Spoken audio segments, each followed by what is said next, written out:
What's good, y'all? What's good, man? We back for another week, another fantastic week to talk a little bit of football, a little bit of basketball with you. One of the things I will mention first is we got a guest on the show today. My boy Lex. What's good, man? How you doing? What's going on? I'm chilling. So you guys were with us last week when we gave a little preview about the Super Bowl, and Lex was able to join us, and he's going to be co-hosting with me today. And one of the things that I think is a little bit overlooked is people's voices, your health.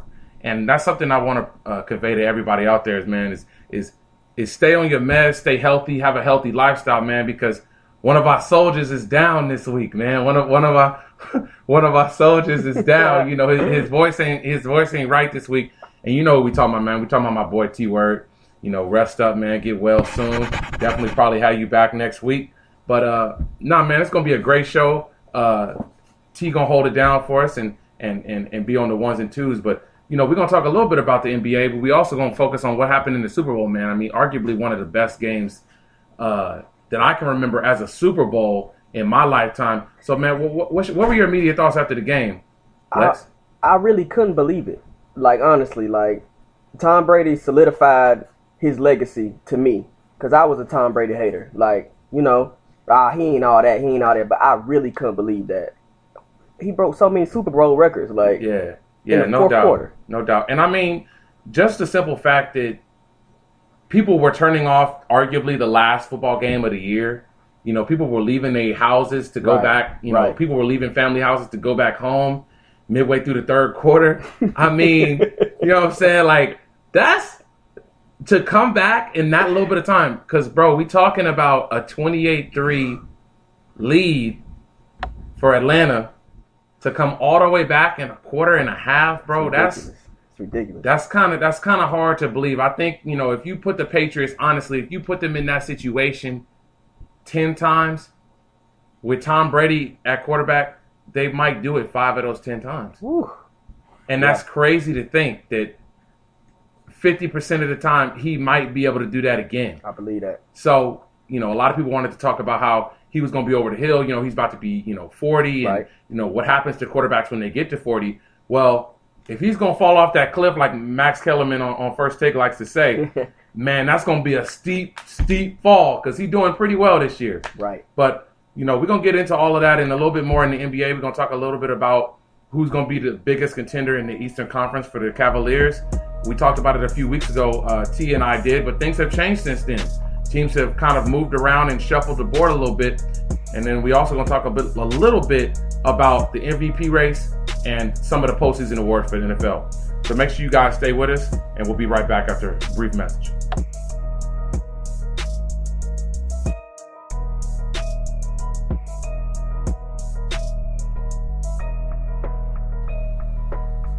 All right, now, welcome back to the Quality Talk Show.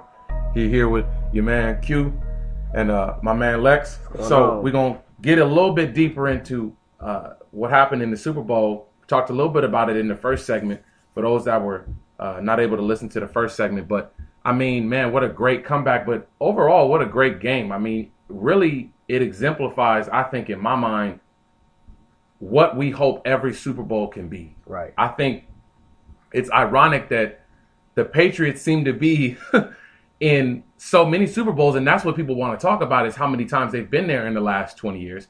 But I think what gets overlooked is the other teams that they've played and how well they've played against the Patriots, the team that's usually perceived as being the favorite. Right. You talk about a game-winning field goal needed against the Rams. You talk about the game-winning field goal that was needed against the Panthers. You fast forward a few years later to the 2 losses they had to the Giants in fantastic games. You talk about the come-from-behind victory when it seemed like all was lost against the Seahawks just 2 years ago. And, I mean, man, every single game that the Patriots are in, we know we're in for a good one. We may think that they're going to win the game, but we know that it's going to be in for a good one. So, what you think about overall, man, the comeback and the way that Atlanta played, if we could focus on that just a little bit. Man, Atlanta came out exactly how I said on the last show. They came out aggressive and outplayed the Patriots for 2 quarters straight. Then it seemed as though they got complacent. Yeah. A touchdown or a field goal was scored, they didn't even really care. It was kind of whatever, we got this thing in the bag. Right. until Tom Brady got in that stride. Yeah. And it was over from there. Like, they couldn't score defense. I don't know what Belichick conjured up on the side. I don't know who Brady prayed to.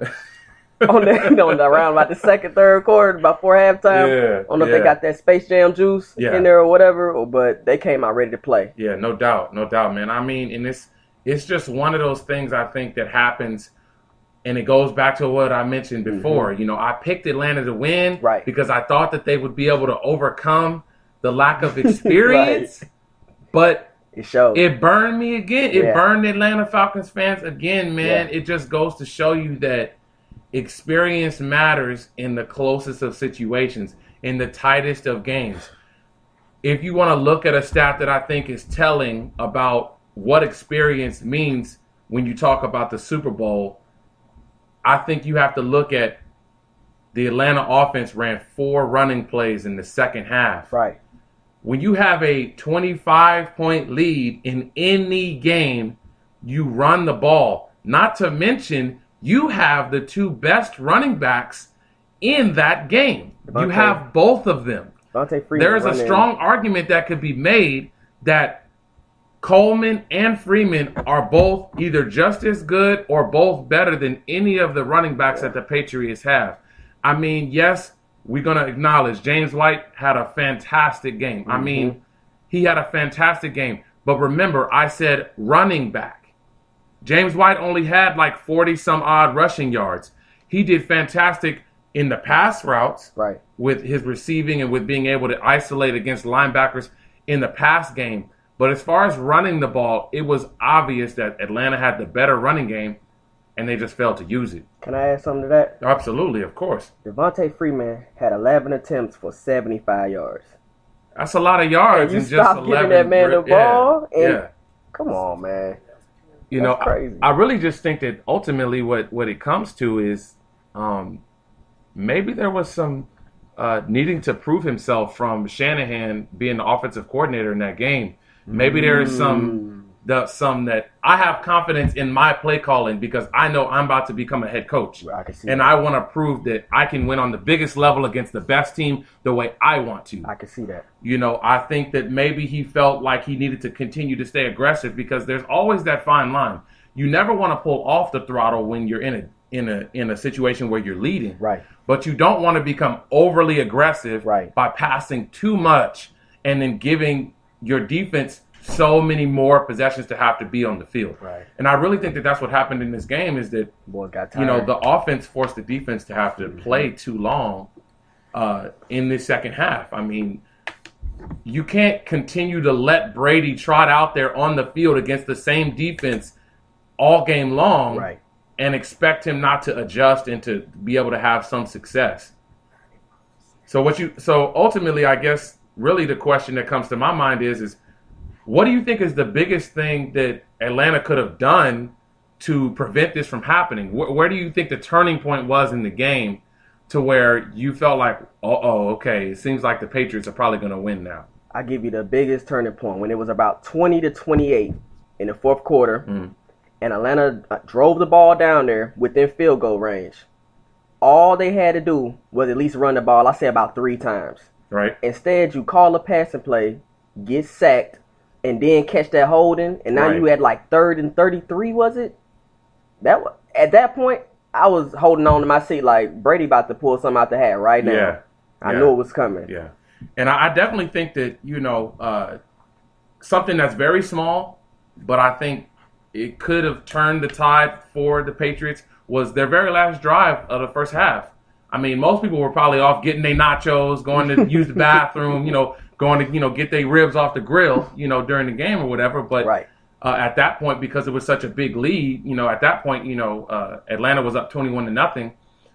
Knowing that they were going to get the ball back, I think it goes back to what you mentioned before about the fact that the Atlanta defense relaxed a little bit the very last possession of the first half. And they gave up that 3 points. Now, they should have scored. The Patriots could have scored a touchdown on that play, but didn't. And I think just getting some points on the board for the Patriots was confidence to know, okay, we figured out their defense. We can move the ball against this cover 3, cover 1 robber scheme that they're running. We just have to go out there and do it in the second half. And obviously they were able to. They did it. And I think it just goes back to the point that I was making before that I mean, Tom Brady, you give him so many times to look at the same defense, he's going to figure it out. If he hasn't already figured you out from the start of the game, you keep giving him the same medicine, he's going to become immune to it eventually. Right. And I think that that's just what happened midway through the third quarter, and you were able to see that every drive after the halfway point of the third quarter, the Patriots produced points. They produced points. So I think for now, what we want to try to get into a little bit is whether or not you think they got it right with the player of the game. What are your thoughts about that? I mean, obviously Brady is spearheading that team, but I thought that award could have went in a lot of different ways. What's your thoughts on that, man? I would have gave it to was it Edelman, who he kept hitting in the fourth? Okay. I mean, across the middle. Yeah. Down. Oh man, he started catching crazy, and he made the catch. Yeah, the bobble catch. Man. Yeah, the big play. Yeah. I would have had to give it to him. Yeah, and I definitely think that obviously Tom Brady is going to get most of the credit because number one, he's the quarterback. Number two, he's the only person that's been with Belichick through all of these wins. So obviously, all of this is going to be paramount. That he is the reason why they've been able to do all of this. He's the common denominator, which is an easy choice. But to be honest with you, what you got? I would have went with James White. I really would have. And the reason why I think I would have is for two reasons. Number one, you do know that the MVP gets an extra check, right? Right. The MVP of that game gets an extra check. And I'm going to be safe to say Brady don't need that extra money. I think he's good in that department. He got his Uggs commercials. Right. He got his sponsorship with Under Armour. I think James White could have used that money a little bit. And who knows? Brady may have gave him the money in the end anyway. Right. Along with that truck that they actually are giving too. I never really did get that. I mean, why would they be giving the dude a truck? Like, all of these dudes got cars already. What they in college? What don't do with that? What's that about? You know what I mean? Like, they should give a truck to the dude who won the Heisman, not the not the MVP of the Super Bowl. But I digress on that issue. But another thought that I thought about too is how much do we want to point to the defense? Oh, yeah. The Patriots defense for figuring it out as well. Oh, yeah. Because while we talk about the fact that, they were playing, Atlanta's defense was playing this cover one robber as well as the cover three scheme, I think one of the things that was found out too really quickly was Atlanta was refusing to run the ball. Mm-hmm. So the Patriots were able to start getting pressure. They were able to blitz a little bit. So what are your thoughts on how you think the Patriots defense performed throughout this game? Man, it was like they were a whole totally different defense within the fourth quarter. Like, they were so aggressive. They got after Matt Ryan so many times in the fourth. Like, I was scared for poor old Matt. Yeah. Like, he was hitting the ground. Yeah. Pads messed up. Pretty often, right. Pretty Offensive often. line looked like they were getting tired. Like, man, who was that that kept sacking him? God, I forgot his name. I'm aggressive. Was it Branch? Yeah. That's who it was, kept getting in there. Man, I thought they left the door wide open for him on like 2-3 plays straight. Yeah, no doubt. And I also think one of the huge plays that we haven't really mentioned was the strip sack. Yeah. And I mean, the strip sack was a huge play by Dante Hightower because of two things. It showed and illustrated what Atlanta was thinking at that point in the game. They didn't run the ball. Right. They were focused on trying to pass the ball consistently throughout the second half when they had a lead this whole time. My thought that was going through my head was, who missed that block? It was Devontae Freeman. Devontae Freeman missed the block. Why? Because he's trying to run out and get it to the pass pattern. Right. Why? Because they've been passing the ball so much, he's worried about trying to get out into the pass pattern, being what I would like to think is overly aggressive. Now, obviously, in that position, he tried to hit him, but he didn't hit him good enough. His responsibility, number one, is to check to see if there's any blitzing. Right. As far as from what I understand about the way that typically running backs do run their pass route options is your first read on a swing pass is to chip block the D end or to pick up the blitzing linebacker, at least to chop him or at least to chip him a little bit to give the quarterback a little bit more time and not just a straight line. But Devontae Freeman literally olayed him, let him get directly to Matt Ryan, and then that knocked him out of field goal range when all they would have needed at that point was a field goal, and they would have had what would have been an 11-point lead as opposed to a one-possession game. You know how critical that is because the Patriots had just drove down and got a touchdown, 2-point conversion. I remember thinking about it during the game, and it was 28 to, I believe it was 12 at the time. And they were down by 16 points. And I was thinking, there's no way Atlanta's defense is going to give up. Touchdown, 2-point conversion, 2-point conversion to tie the game. Like, when you think about that, that's literally like something most teams do in a whole season one time. That's a madness. They might do that where they get 2 different possessions where they get a touchdown when they need it and a 2-point conversion when they need it 2 different times. Some teams only do that in a season. Right. But I think that goes back to showing you the great execution, the experience that both the defense and the offense has, and then also the fact that Belichick was able to pick up on their trends. While Atlanta was trying to run the ball early in the first half, they really started to get away from it in the second quarter, and that trended throughout the rest of the game. And I think that Belichick was able to pick up on that, along with his defensive coordinator, to stop them from being able to consistently run the ball. I think ultimately that was one of the biggest turning points in this game. So hats off to the Patriots for a great comeback. But also, I think what needs to be looked at too is how well Atlanta's defense was able to play against the Patriots in the first half, and what other teams can take from that blueprint going forward. Because we know that as long as Brady is the quarterback, the offense is probably going to stay the same. Right. No matter who's out there. Regardless of who's out there playing receiver, whether it's white dudes or purple dudes or orange dudes or green dudes or whoever. Right.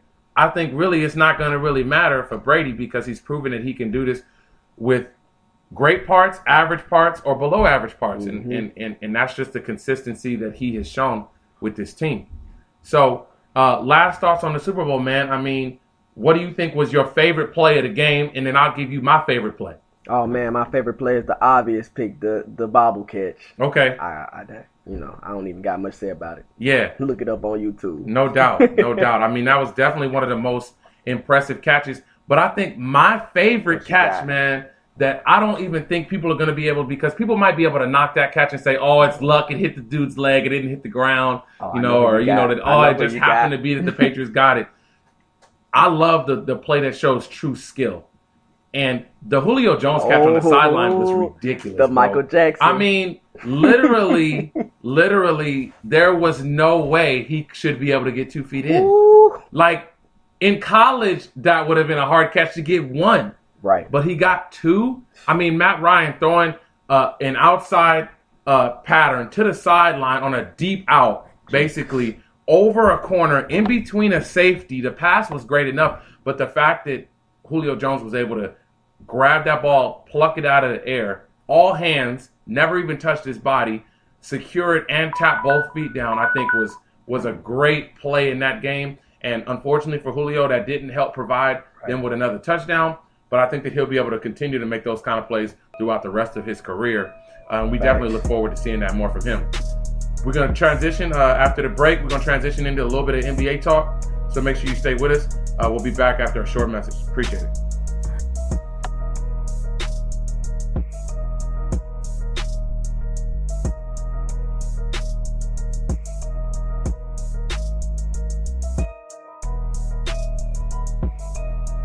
All right, now, welcome back to the Quality Talk Show.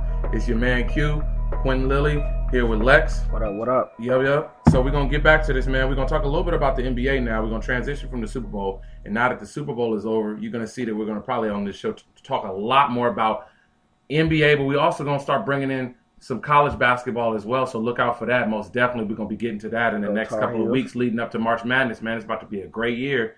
I definitely think that that's going to be a preview for those who didn't get to watch it yesterday. Just as a snippet, Duke got a big win against North Carolina yesterday. A little bit of a surprise because it looked like North Carolina was in control the whole game. But we'll definitely start getting into the best teams in college basketball. But we're going to transition from football now and talk a little bit about the NBA, man. And, I mean, the first thing that I think is one of the most important things to talk about now is a couple of weeks ago, Lex, me and T, we had a conversation about who we thought was going to have an easier road to the finals between the Cavaliers and the Warriors. And me and T both kind of agreed that we thought the Cavaliers at the time were going to have an easier chance to get to the finals over the Warriors, because we just figured that the Warriors were probably going to have to play the Spurs, a team that has a lot more experience than them, a team that's played together a lot longer than them, and a team that has that winning pedigree that is very, very similar to the Patriots in a lot of different ways. Oh, yeah. But really looking at it now with the struggles that the Cavaliers have had in the last 6 weeks, they've done a lot better this past week, going, I believe, 3-1 over the last 4 games. Yep. They had a fantastic game that went into overtime against the Washington Wizards last week. And, I mean, man, a fantastic game. Incredible. A game that was back and forth the entire game. But I think one thing that needs to be a concern for the Cavaliers has been that every game this week that they've won by scoring over 120 points, but they're also giving up that over 120 points as well. Right. And one of the consistent things that I think happened in the finals last year was that their defense kept Golden State in that 90 to 100 point range where they could win. And I honestly feel like you can't expect to outscore Golden State. You can. I don't think that that's the best way to go. So, what are some of the teams that you think are going to be able to give the Cavaliers the biggest challenge in the Eastern Conference? Man, when I look at the Cavs conference, I got to say, I'm a Bulls fan. I want to say them, but I ain't counting them, man. So I would have to say the God, I really haven't gave that no thought. Honestly. Yeah. When I look at the Cavs, I'm looking at an automatic ticket to the finals. But like you said, you brought up some good points. Like the defense is, they're giving up 100 points a game. Well, not a game, excuse me, but they're giving up 100 points like that. So I don't really know, man. As long as LeBron holds up, and Kyrie keeps playing up the standard, I don't see them having too much trouble, honestly, in my opinion. Yeah.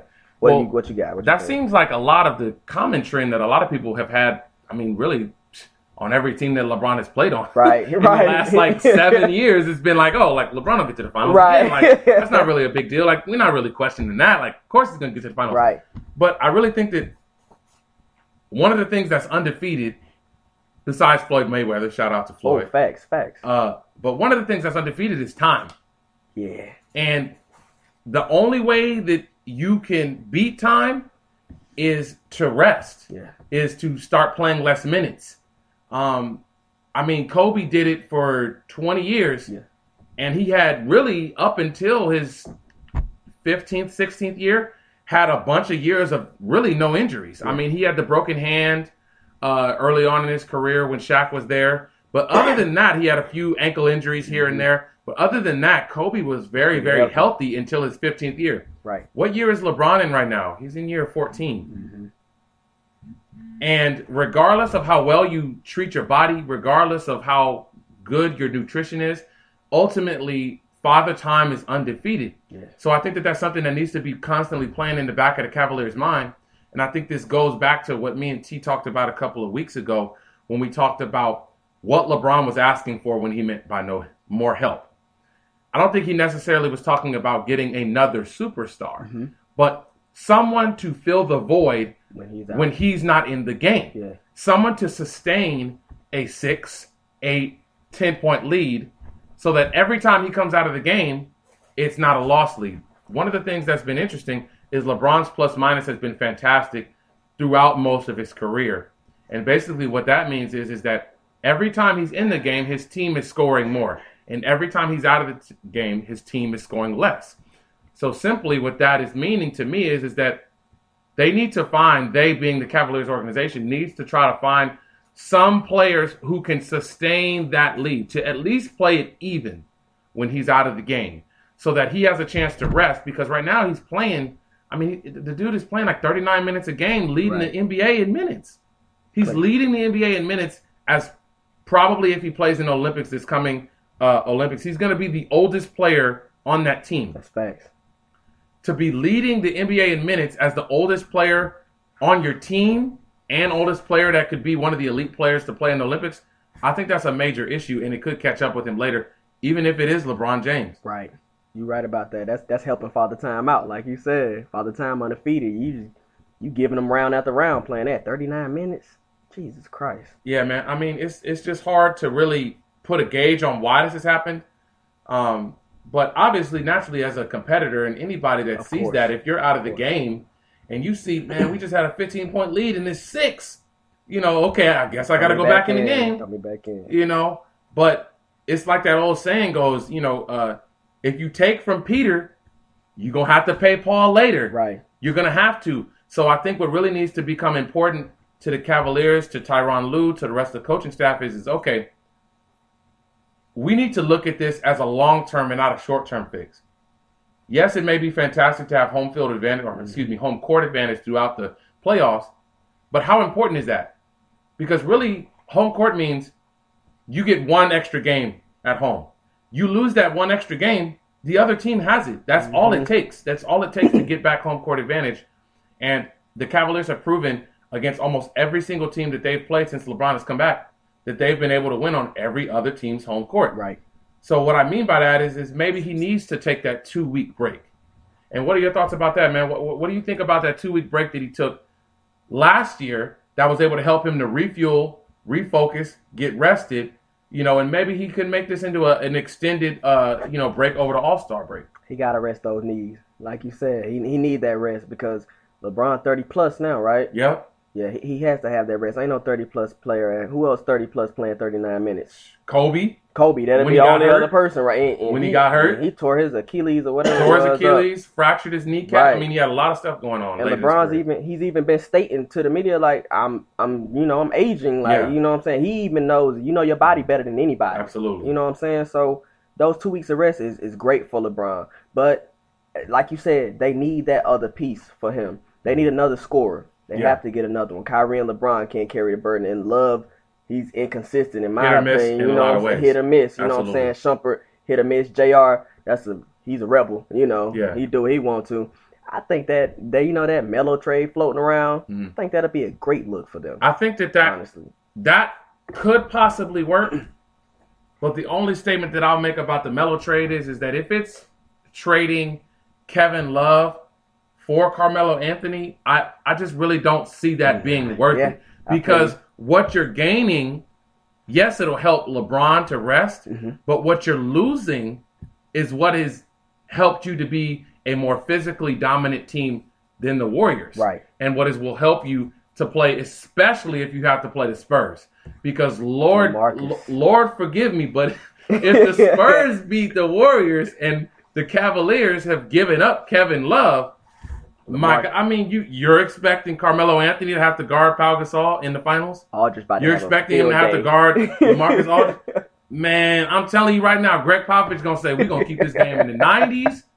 We're going to post up. We're going to throw it inside. We're going to make them double, and we're going to hit open outside shots. Facts. So that's not a good look. The only way that I think that would be worth it is if they can give up something else other than Kevin Love, because what he's providing for this team right now, and we saw it in the Wizards game earlier this week, was 39 points, 12 rebounds. Yeesh. The dude is playing ridiculously well right now. Timberwolf days. And he's fitting in a perfect manner for the Cavaliers right now. They picked up Derrick Williams on a 10-day contract. He played really well against. He played really well against the Thunder, although they did lose that game. The dude only played like 16 minutes. He had 12 points in 16 minutes on 3 shots. I like that. And that right there is what you need from a bench player, is to produce at a high rate in a small amount of minutes. Because being a backup small forward on the Cavaliers, you're not going to play a whole lot of minutes because LeBron is going to be in the game. But those minutes that you do get, make them count. You need to make exactly my thoughts exactly. Right. You have to make them count. They have to be able to be productive minutes. They can't just be minutes that you're just filling in on a stat sheet. Right. There has to be something that's being done. It's one of the things my coach always mentioned, to the players when I played in basketball in college, was that don't just be out there to be out there. Like, make something happen. Get an offensive rebound. Get a steal. Get an assist. Get an extra possession. Take a charge. That's right. Create a turnover in some kind of way. When you're a bench player, that's what you're there for. You're supposed to be the spark, the igniter to the team's energy. And I think that the bench has been struggling with that a lot this year, has been them being able to get a lot of energy. But to get back to the root of our question, man, talking about who we think is going to be the biggest contending teams right now, Boston is in second place, 2.5 games back. Washington is in third place, 5 games back, and Toronto is also tied with them. When me and T talked about this a couple of weeks ago, I thought that Toronto would be probably the prohibitive favorite to get back to the Eastern Conference Finals like they did last year. But Toronto has played both Washington and Boston in the last couple of weeks, and they lost both of those games. Right. So I think what that's really telling me is okay, on those three teams, who is the best player on those three teams, and who can change a series, because that's ultimately what you're going to need. That's what the Raptors struggled with last year, right, was having a player that they could go to in the clutch that they knew was going to produce in the Eastern Conference Finals on the team's biggest stage. And, I mean, the way that Isaiah Thomas is playing. I was just about to say that. The way that Isaiah Thomas is playing. About to say but that. What people are forgetting behind all of that, John Wall. Thanks. I mean, John Wall is playing out of his mind. John Wall is leading. He's leading the Eastern Conference in assists per game. And the only person he has to pass to that can create his own shot other than him is Bradley Beal. Right. So to be able to assist in that kind of a nature, especially coming off of knee surgery in the offseason, is truly impressive to me. Amazing. And I think that it's going to be the Wizards if I had to choose. The Wizards? While I think that Boston would be a fun matchup, I think that Boston is ultimately going to end up slipping into that third spot. And I think that Washington may end up getting up to that second seed, being able to beat Boston in a home court advantage series, and then get to play the Cavaliers in the Eastern Conference Finals. So ultimately, what are your thoughts about that, man? What you think about a series between Boston and the Wizards? Who do you think is the better team out of those two? Man, the better team, I got to give it to Boston. Wow, they have more weapons. Okay. But when it comes to the skill level in John Wall, they got nobody seeing John Wall. Isaiah Thomas can't guard John Wall. He's not guarding John Wall. They probably would end up having to put my man's Bradley. What's his name? It's Avery Bradley. Avery Bradley's gonna have to guard Bradley would John probably Wall. end up being the one to guard it, and as he should. I mean, he is probably one of the best defensive guards in the NBA. Right.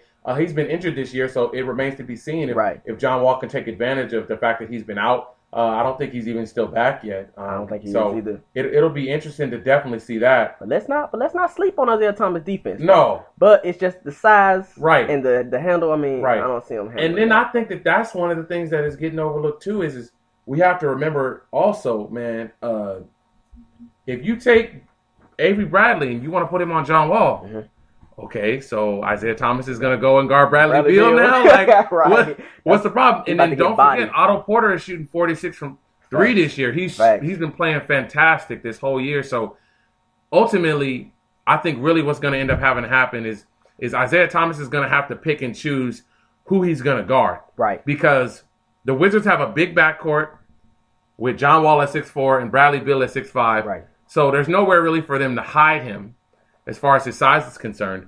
So I think it'll definitely be interesting to see if those two do get to match up in a playoff series. I definitely think that's a 6 or a 7 game series. You know what? I say if they do keep Isaiah Thomas on John Wall, the help defense got to be fantastic. Absolutely. If he slashed the lane on Isaiah Thomas, you gotta crash down, but watch the kick out. You know what I'm saying? No doubt. So we're gonna wrap it up here, man. It's been a great show. You know, again, apologies for all the T-Word fans out there, man. He will be back very, very soon. We praying for his get well. He'll be back, and the voice will be strong, vocal cords and all that will be good. Thank you, Lex, man, for coming on the show with me and hosting. And we're going to continue to give you that real, like T says, man, we're going to give you the honest, real truth of what we think about these games. And we continue to do this because it's what we love to do, man. So y'all stay tuned with the Quality Talk Show. We'll talk to you guys next week. Enjoy the music. I've been on the music for a couple of weeks, putting T on some new stuff. So we're going to try to keep that flavor going, man. Hope you like it. And everybody have a great, safe weekend. We'll be back with you next week. All right. Peace.